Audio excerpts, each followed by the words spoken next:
So hello everyone. In the last video, we took help from the NISM Alternate Investment Fund Manager certification to look at the valuation concepts, which is one of the chapters in the booklet. So in the previous video, I hope you have watched the first part where we talked about the DCF methodology in brief, and we discussed on the various approaches of valuations, specifically for fixed income instruments, how the IPEVC guidelines play a crucial role to value companies which are privately held or asset backed or are also a part of the AIF framework. Now, extending our understanding on the DCF methodology, and then later part of the video, we'll also talk or touch upon the concept of relative valuation. So, DCF methodology, as we mentioned, was the income approach to valuations, wherein we present the model based on the findings where the present value of the free cash flows are computed and then discounted back at the appropriate discount rate, usually the WACC rate or the weighted average cost of capital. The free cash flows are typically for a forecasted period of 5 years, after which a terminal value is added to it. Terminal value generally comprises of 50 to 60% of the value of the entire DCF model. The most crucial step here is to arrive at the free cash flow to the firm, or the total free cash flow, which is linked to the formula of FCFF or FCFE, depending on what we are using. In case we want to compute the enterprise value or the value of the firm, we calculate the free cash flow to the firm. FCFF is generally, it considers the income statement components, adjusts for the non-cash incomes and non-cash expenses to finally arrive at the free cash flow item available that needs to be discounted back. Now, the formula for FCFF and FCFE, I'm sure you will find it on Google. I want you to do some research and let me know if you start with EBIT 1 minus tax, or you start with EBITDA, or you start with the profit after tax, and then adjust for the depreciation, amortization, changes in working capital, capex, etc. Which approach, according to you, looks more simple, and how is it different when we pick the starting point as either PAT, EBIT, or EBITDA? Well, this is a discussion we can have once we discuss on the detailed understanding of DCF, and I may show you a mock example of how a DCF is conducted in an Excel file. So, as we had discussed, that the first step is to compute the free cash flows during the forecasted period, for which we would require the financial statement analysis of the income statement, the balance sheet, and the cash flow, because the items which comprises of the total free cash flow, they come from the income statement. As we can see over here, we took profit after tax, added the depreciation and amortization, arrived at the gross free cash flow. Then we adjusted for the changes in working capital, capital commitments, and then the non-operating income, right? So the non-operating income was also added back, and the changes in working capital are subtracted from the free cash flow. So there is a formula which I'm sure all of you must have had an idea on, and then the objective is to understand the logic behind why something is added or subtracted in the free cash flow to the firm and free cash flow to the equity holders.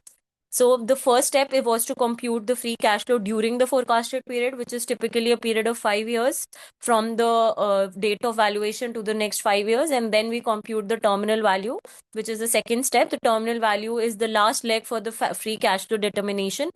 Under terminal value, we need to know the long-term growth rate.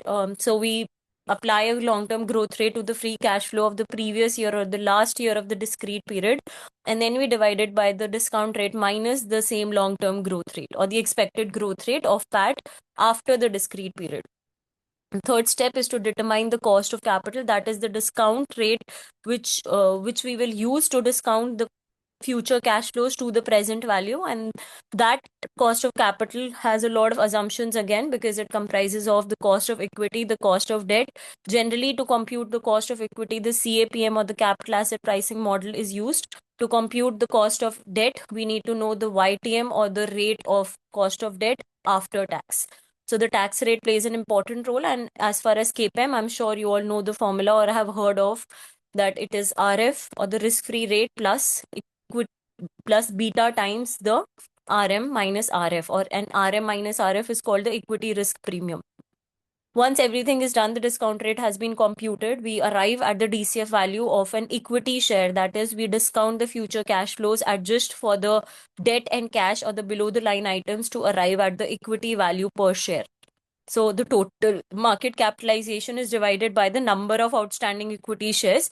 Here the enterprise value was 26,737. We subtract the debt, add any cash, or the net debt is subtracted, and then we arrive at the equity value. Equity value is then divided by the number of outstanding shares to arrive at the value per share or the equity value per share. This is the intrinsic value or the value which is then compared to the per share marketable price of the security. Right. So again, this is one common approach I am assuming all of you have heard of in a lot of detail. Let us now move our understanding towards relative or multiple based valuation. So in cases where the income approach cannot be used, we may have to rely on a market-based approach, or a market-based multiple needs to be selected to arrive at the valuation of the firm. So relative valuation is a market-based approach and is also called multiple-based valuations. It is an approach that believes that the assets and firms have to be valued on the basis of their current market price. So we need to know the current market price. We need to have a set of comparable companies. Now, those comparable companies can be based on the industry the company is in, based on the geography, based on that they all are public or private companies, based on the size of revenue, based on the multiples available, etc. So the method uses certain standardized multiples that can derive value. So these standardized multiples are based on sales, EBITDA, and EBIT. So generally we arrive at EV upon sales, EV upon EBIT, and EV upon EBITDA. Relative valuation is widely used by research analysts, transaction bankers, investors, brokers, and other market participants, again, in capital markets and alternate investment space. As I mentioned, that it suffers from some disadvantages. It is a market-based approach, so it does not take into account the capex or the working capital, which was there in the formula for DCF. It is only suitable for companies which have now reached the maturity stage, and a reliable multiple can be used to arrive at the future outlook. Selection of multiple is very subjective. Which multiple to choose in which industry, and whether it's the median or the average or the quartile 1 or 3 that needs to be taken, involves a lot of judgment from the management and from the market point of view. So again, as I said, that the PE approach is widely used specifically for insurance companies or financial services companies. We may use EV upon EBITDA or EV upon EBIT depending on whether it's a R&D or manufacturing entity, or whether or not depreciation and amortization plays a crucial role, whether R&D plays a crucial role and the company is not very high on its fixed assets, right? So these are the kind of understandings we arrive at when we deal with relative valuation. It's more to do with arriving at a desired multiple based on the comparable set of companies or the comparable transactions after a proper screening process. So the EV upon EBITDA, or the value of the firm upon EBITDA, is multiplied by the respective EBITDA of our private company or the target company जिसका हमें valuation निकालना है. Again, EBITDA multiple can be used, price to book value multiple can be used, but the numerator more or less remains as the value of the firm, because that is what we are trying to arrive at in a relative valuation multiple. Now, as I mentioned, that for AIF portfolio investment company, there are various multiple investee companies, and based on whether those investee companies are public and private, we try and analyze which approach to use. So I hope you gathered some understanding on the difference between DCF and relative valuation in this case. I will try and bring in more examples in the next video to show you how these are both different. So for the sake of simplicity, let me also explain you the basic understanding of the same using Google as a general example, because I'm sure all of you use this extensively to do your research and understand various concepts in finance.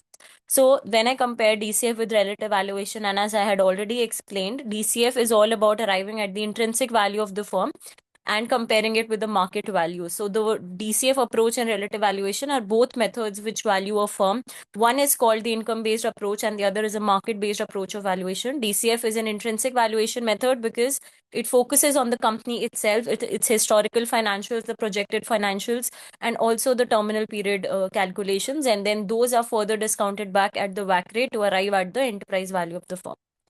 Relative valuation is nothing but comparing it to the similar companies in the similar industries. So based on the business description, the kind of business model, the products and services offered, relative valuation is based on the market value of these assets. Here we are supposed to arrive at a particular multiple based on our understanding. Whether we choose the EV upon EBITDA or EV upon EBIT depends on a lot of factors such as the industry size, profitability, leverage, etc. Again, I'm sure all of you can read about the advantages and disadvantages. So this video was a very brief and a easy explanation of the difference between the two. I would try and cover more complex topics in the upcoming videos. Let me know if there is something specific on valuations or anything from the NISM certifications you wish for me to cover in the next video down in the comments below. Thank you, and I hope you enjoyed this short video, and let me know your thoughts on the same.